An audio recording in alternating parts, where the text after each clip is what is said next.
The first of those would be when we talk of looking younger, what we're really addressing is a cellular senescence, oxidative damage, and the breakdown of structural proteins like collagen and elastin.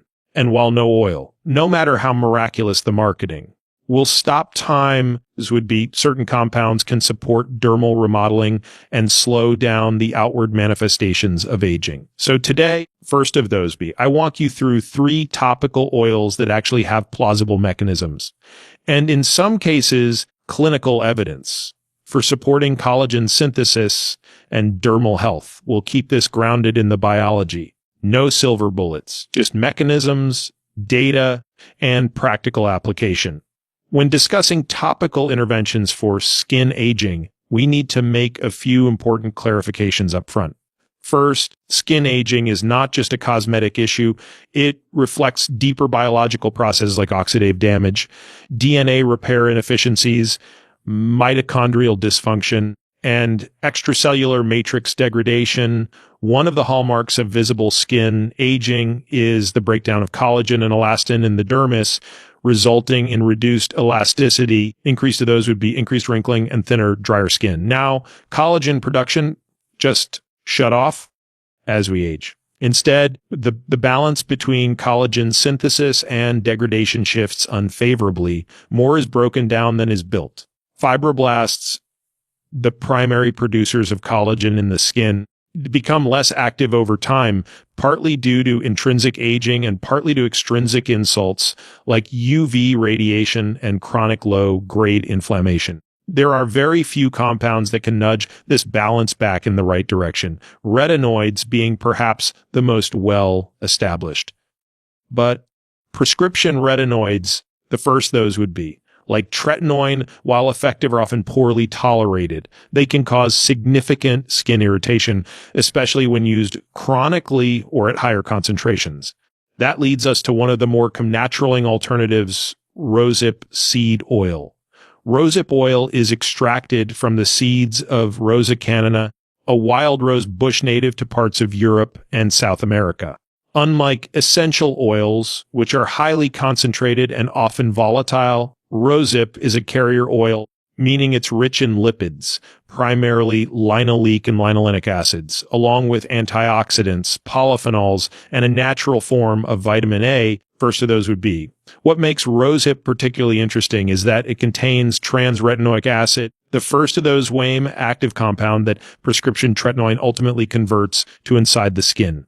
But unlike tretinoin, those would be the trans retinoic acid in rosehip oil is much lower, making it less irritating while still offering the potential for long-term collagen stimulation. To understand how this works mechanistically, we need to zoom in on the role of retinoic acid receptors, RARs. The first of those would be, these are nuclear receptors in skin cells that regulate gene expression.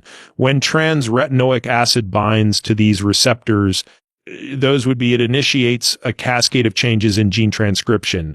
Among other things, this leads to increased expression of type I percollagen. Those would be the precursor molecule to mature collagen fibrils in the dermis. It also helps to normalize keratinocyte differentiation and reduce epidermal hyperplasia. The first of those would be, both of which improve skin texture and barrier function. While we don't have large double-blind RCTs specifically evaluating rosehip oil in isolation for collagen remodeling, there are smaller studies and biochemical assays that show promising effects. One randomized controlled trial out of Chile followed 108 patients with post-surgical scars. Those who used rosehip oil topically twice daily showed statistically significant improvements in scar color, hydration, and skin pliability. While not directly measuring collagen, those markers correlate with improved extracellular matrix integrity. In a separate open-label study, women aged 35-65 applied rosehip oil to one side of their face for 8 weeks. Researchers measured skin elasticity, moisture content, and pigmentation using standardized dermatological tools. Results showed significant improvements in hydration and elasticity compared to baseline, and though the study lacked a placebo arm, the effect size was meaningful enough to warrant further investigation. So what are the active constituents doing the work here? Vitamin A as trans retinoic acid. This is the heavy lifter when it comes to fibroblast activation and collagen synthesis. Vitamin C present in smaller amounts, but relevin C is a cofactor for prolyl and lysyl hydroxylase, two enzymes required for collagen cross-linking. Vitamin E, a potent lipid, soluble antioxidant that protects cell membranes from oxidative damage. Polyphenols and flavonoids Q, these compounds scavenge free radicals and downregulate NF-κB signaling, which is central to chronic inflammation and matrix breakdown. Essential fatty acids, EFSAs, B, particularly linoleic acid, which reinforces the stratum corneum lipid barrier and improves moisture retention. From a biophysical standpoint, consistent use of rosehip oil seems to improve transepidermal water loss, WDL, increase stratum corneum hydration, and reduce erythema and roughness, all of which are indirect markers of healthier, more structurally sound skin. It's worth noting that some of these benefits, hydration, smoothness, and barrier support, can be felt within days or weeks, but the collagen-related improvements are much more subtle and require patience. Collagen turnover is slow. These would be even in youth. Dermal collagen has a half-life about 15 years. What we're doing with rosehip oil, or any topical for that matter, is not reversing decades of decline overnight. Instead, we're aiming to slow the further degradation and support the repair processes that are already underway at a subclinical level. From a safety and tolerability standpoint, rosehip oil is one of the better options. It has a low comedogenic rating, meaning it's unlikely to clog pores, and allergic reactions are rare. Unlike essential oils, which are concentrated and can be cytotoxic in high doses, rosehip is generally well tolerated even on sensitive skin. A practical application regimen might look like this. After cleansing and applying a water-based antioxidant serum, for example, vitamin C or niacinamide, apply 304 drops of cold, pressed, organic rosehip oil to slightly damp skin. Follow with a simple occlusive moisturizer if needed. The oil can be used in the morning or at night. I'd generally recommend night application due to the photosensitivity associated with retinoids, even in natural form. First of those would be, if you're already using prescription tretinoin or adapalene, layering rosehip oil may help buffer irritation. The first of those would be, but it's probably redundant in terms of collagen stimulating effect. However, for people who cannot tolerate retinoids, or for whom barrier damage is a real concern, rosehip oil offers a gentler on-ramp with a plausible biological mechanism. The first those would be, to be clear, this is not a replacement for other pillars of skin aging mitigation. Sun protection remains paramount. UV radiation degrades collagen via induction of matrix metalloproteinases, MMPs, enzymes that break down connective tissue. No oil, rosehip included, will offset the daily photodamage from unprotected sun exposure. But as part of a multimodal strategy, including UV protection, adequate protein intake, glycemic control, sleep optimization, and perhaps low-dose retinoid use, rosehip oil is a low-risk, high-reward adjunct. Ultimately, skin aging is a chronic process, not a binary switch. The first of those would be the interventions that work best are the ones you can sustain long-term. Rosehip oil, by virtue of being well-tolerated, affordable, and biologically active, the first of those would be, fits that criterion. It won't turn the clock back a decade, but it may help ensure the next 10 years don't show up quite so fast. If we're serious about slowing down skin aging, the first those would be, we have to go beyond superficial moisturizers and look deeper at what's happening in the skin's architecture, particularly the dermis. The first of those would be where collagen fibers form the structural scaffolding that keeps skin firm, elastic, and resilient. One of the more novel and increasingly intriguing compounds in this space is buckthorn oil derived from the Hippophae rhamnoids plant. It's a lipid-rich extract used in traditional medicine for centuries, and it's now beginning to attract interest in dermatology and aging research. Though, to be fair, It's still flying under the radar in most Western clinical practices. Sea buckthorn oil is unique among botanical oils in its lipid profile. Most plant bales are composed largely of omega-6 linoleic acid and omega-9 oleic acid fatty acids. Sea buckthorn, however, contains a rare fatty acid called palmitoleic acid, or omega-7. This monounsaturated fatty acid is naturally found and plays an important role in maintaining skin barrier integrity and antimicrobial defense. As we age, levels of palmitoleic acid decline, which may contribute to dryness, reduced elasticity, and impaired wound healing. Supplementing this fatty acid topically via sea buckthorn oil may help partially restore the lipid environment that keeps the skin supple and resilient. But that's just the starting point. Sea buckthorn oil also contains a broad spectrum of bioactive compounds, including tocopherols, vitamin E, carotenoids, notably beta, carotene, and lycopene, phytosterols, and flavonoids. Together, these create a dense network of antioxidant and anti-inflammatory agents. The first of those would be, which is particularly important because oxidative stress is one of the primary drivers of collagen breakdown. Ultraviolet radiation, UVR, from sun exposure leads to the generation of reactive oxygen species ROAST, which then activates signaling pathways such as AP1 and NFJB. This, in turn, induces the expression of matrix metalloproteinases, MMPSDs, enzymes that degrade collagen and elastin. So here's where sea buckthorn may offer real value. Its antioxidant profile can blunt the ROAS surge, reduce MMP activity, and protect the extracellular matrix from breakdown. In effect, first of those would be, we're not just thinking about building new collagen. The first of those would be, but also preserving what's already there, which is arguably just as important as synthesis when it comes to the visible signs of aging. The first of those would be, let's talk mechanisms in a bit more depth. Sea buckthorn's carotenoids, especially beta carotene, can quench singlet oxygen, a highly reactive form of ROS generated in the skin after UV exposure. Singlet oxygen can directly damage DNA, lipids, and proteins in skin cells. First of those would be neutralizing this molecule at the site of generation reduces downstream damage. Additionally, tocopherols in the oil, specifically alpha and gamma tocopherol, are lipid-soluble antioxidants that integrate into the cell membrane and prevent lipid peroxidation, which is critical in maintaining cell viability under oxidative stress. Another interesting class of compounds in sea buckthorn are the phytosterols, including beta, sitosterol, and campesterol.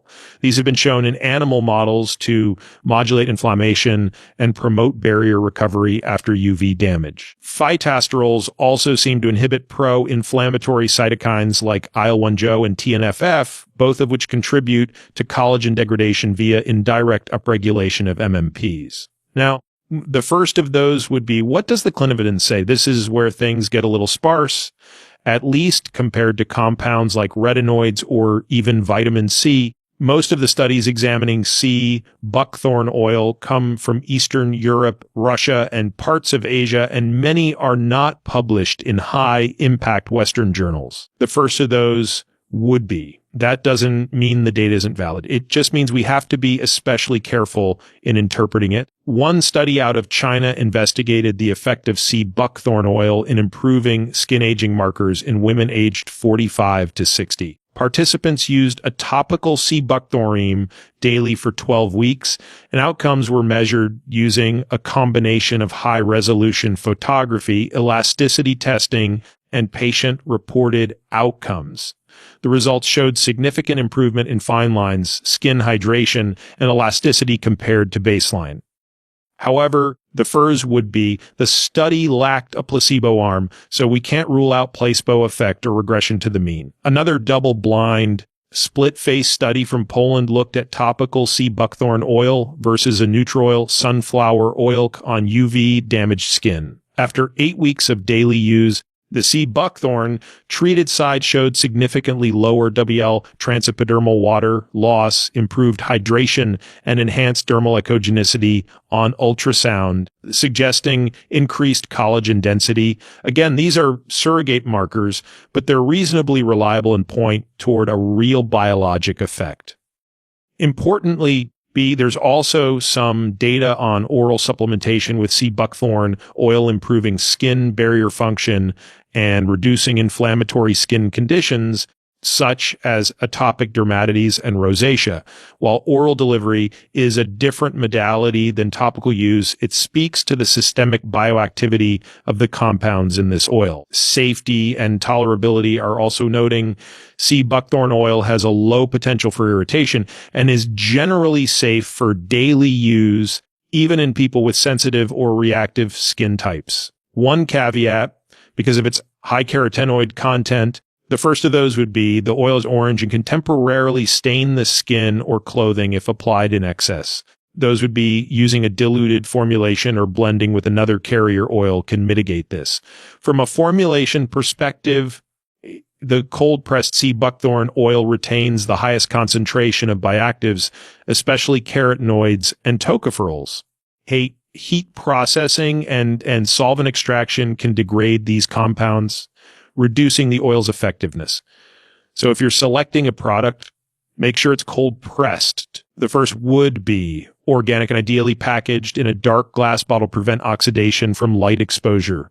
As with all interventions, context matters.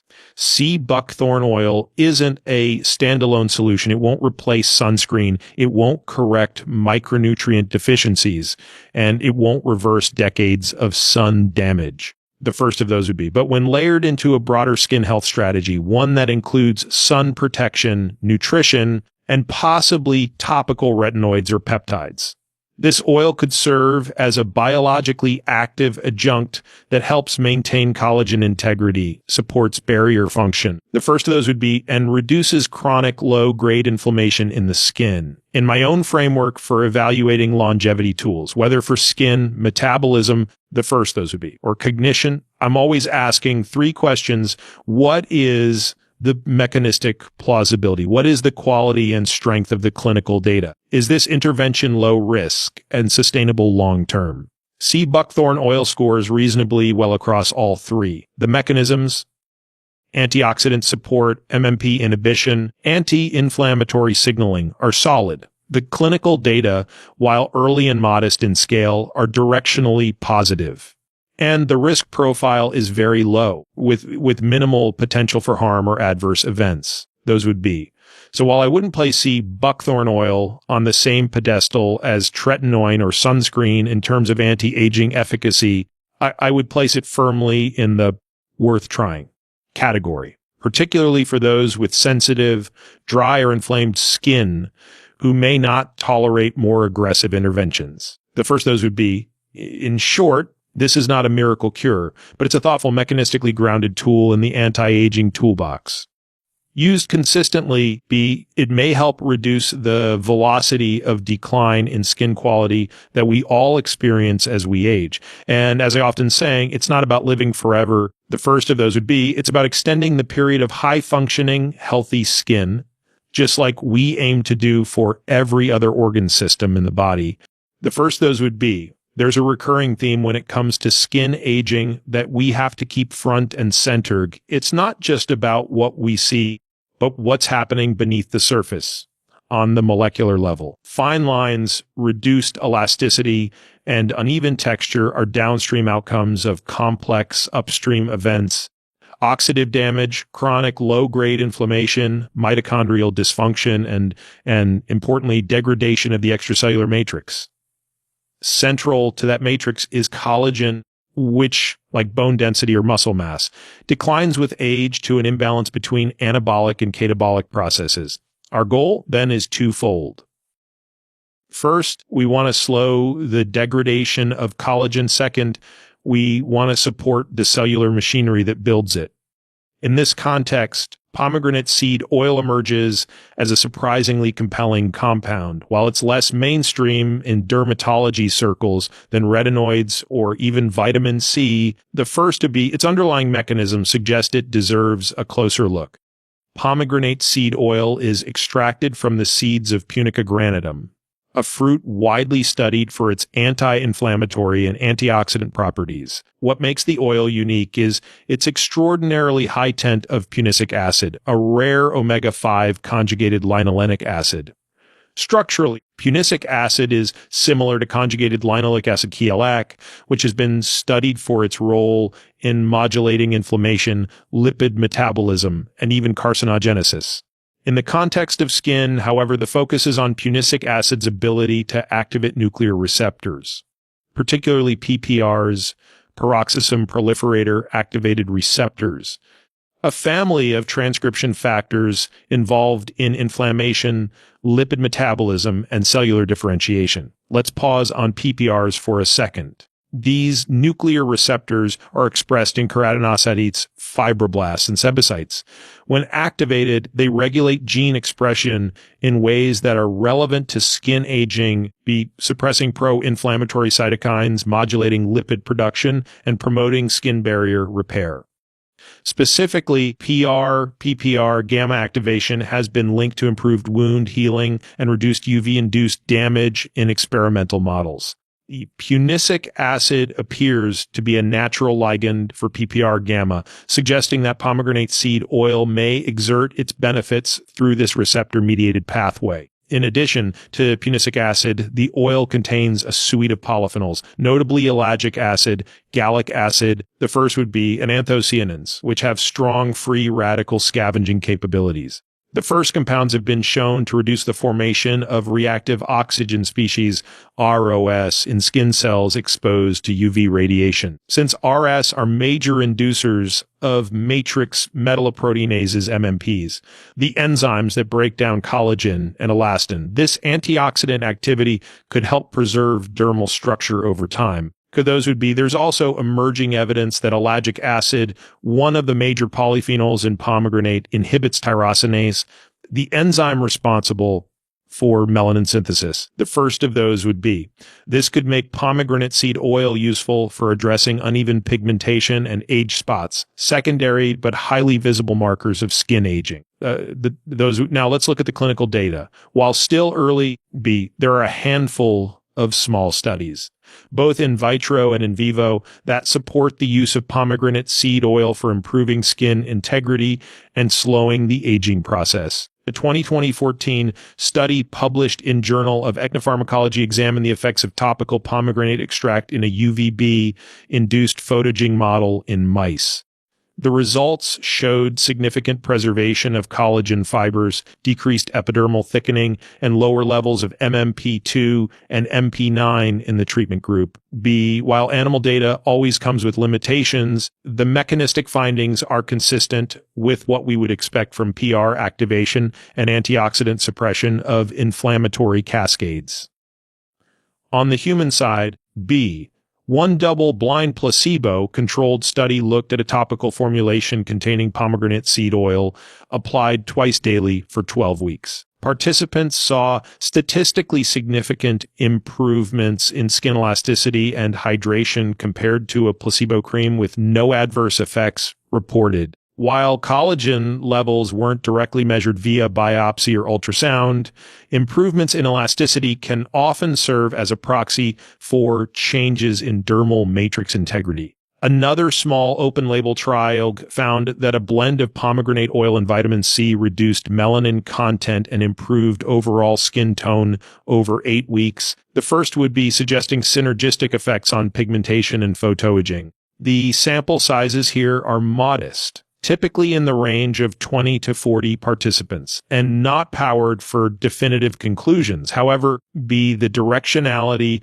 of the data supports continued investigation. The tolerability profile is also excellent.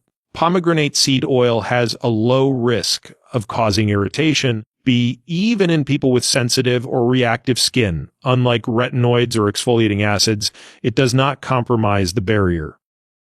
In fact, thanks to its lipid-rich structure, It may reinforce the skin's natural barrier and improve transdermal water loss, TEWL, a key factor in maintaining hydration and elasticity. The first of those would be one lesser known but potentially important attribute of pomegranate seed oil is its anti-estrogenic activity. Of those would be some of its polyphenolic constituents have been shown to inhibit aromatase, the enzyme that converts androgens into estrogens. The first of those would be, while this is mostly studied in the context of cancer, it may have implications for skin aging as well, particularly in postmenopausal women where estrogen decline contributes to skin thinning and collagen loss. The idea here is not to block estrogen per se, but to acknowledge that pomegranate oil is bioactive and can interact with hormonal signaling pathways in complex ways. That calls for more study, but also for a thoughtful, individualized approach to use. From a practical perspective, cold-pressed, unrefined pomegranate seed oil is ideal as it retains the full spectrum of bioactive compounds. The first would be it's relatively viscous, so it's often used in combination with lighter carrier oils like jojoba or squalane to enhance absorption. Application can be once daily, typically in the evening after cleansing and antioxidant serums. A few drops pressed into the skin is usually sufficient. The first of those would be, it can be layered under a moisturizer or used alone, depending on skin type. As always, this should be viewed as one element in a broader skin health framework. No topical oil can undo years of sun exposure or poor metabolic health. But when used as part of a multimodal strategy, which includes photoprotection, micronutrient sufficiency, particularly vitamin C, zinc, and protein glycemic control, and, when appropriate, retinoids.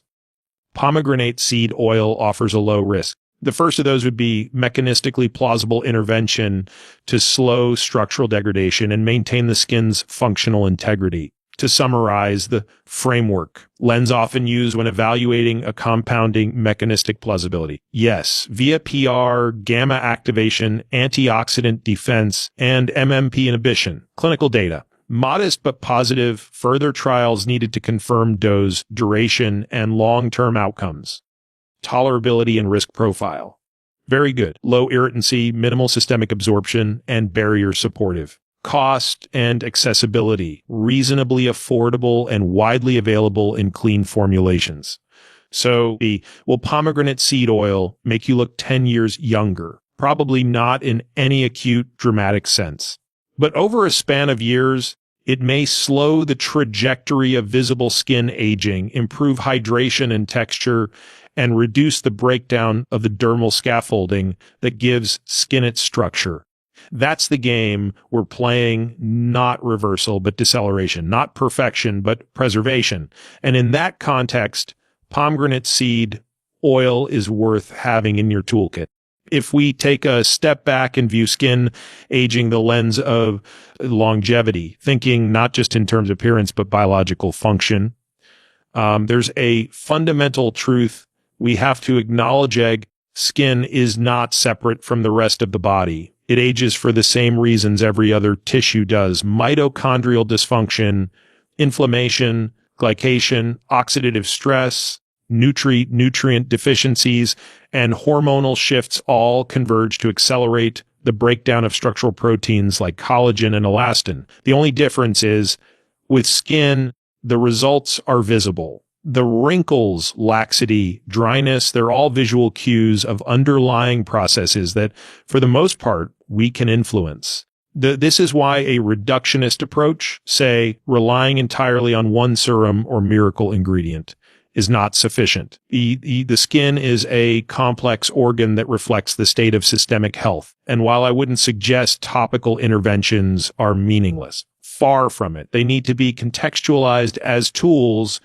that work best when layered into a broader, more comprehensive strategy. In this regard, natural oils like rosehip, sea buckthorn, and pomegranate seed oil offer promising mechanism-based interventions that support the structural integrity and resilience of skin, particularly as we move into the later decades of life. What makes these oils interesting is not that they're natural, but they exert biologically meaningful effects through well-understood pathways.